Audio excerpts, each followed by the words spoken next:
Srinivasan, I'll have to ask you, Okay. since you were a part of the team in 2011, do you think that this campaign mirrors the 2011 campaign in the sense the way the dressing room has been, the energy inside the team and around the team?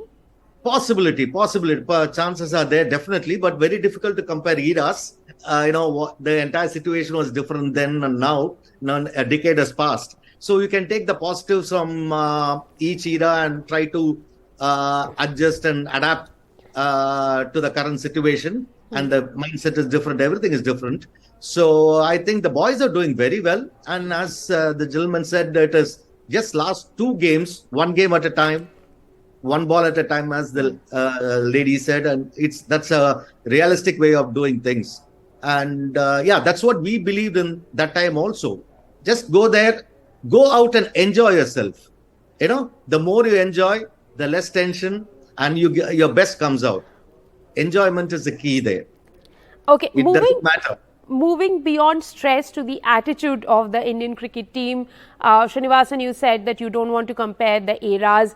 But Rakesh, let me come to you and ask you about, this bunch of Indian players. Do you think they have managed to play the way they have is because that they don't have a baggage of the past? Well, you can't say that. Because every time you approach a World Cup, you are reminded of what happened in the previous edition and the one before that. So both those editions, if you just take a quick look, yes, semi-finals and not beyond that. And in both these occasions, we have had a fantastic league phase. In 2015, we won all 6 games. We bowled out every single team. So we were on a high, and then came the semi-finals and we were out.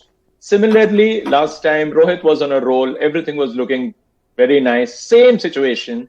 And New Zealand, which has been such a quiet operator in the history of World Cup cricket, so they do what only they can do. They can quietly sneak into the semi-finals and the final and probably get so close as to, you can't get closer than not winning it. You are just almost there.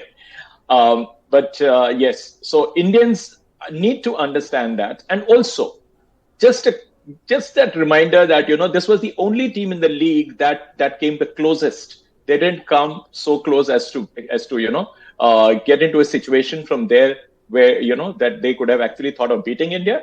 But yes, they were the ones who challenged India, and they have the resources to beat India. Let's not forget that. So it's not that you give too much respect to the opposition, but that, all these facts are only to deal with that slight hint of complacency, if at all it sneaks in, saying, if I don't do the job, the guy next to me is going to do it. So don't leave it to the next guy. Go there and finish the job. Srinivasan, Matthew Hayden says that this is perhaps the best opportunity for India to break the jinx, given that, their campaign this time around mirrors Australia's in 2003 and 2007.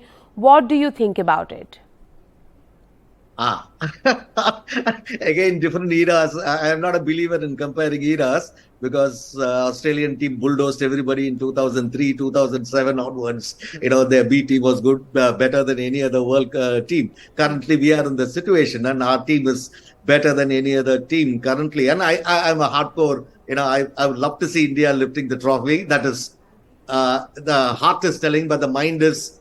You have to be very logical, as Mr. Menon said. You have to be winning these 2 matches. What is the logical mind saying? Let me ask you that. Logical mind says, I would say 50-50. To be very honest and frank, we have to give our best.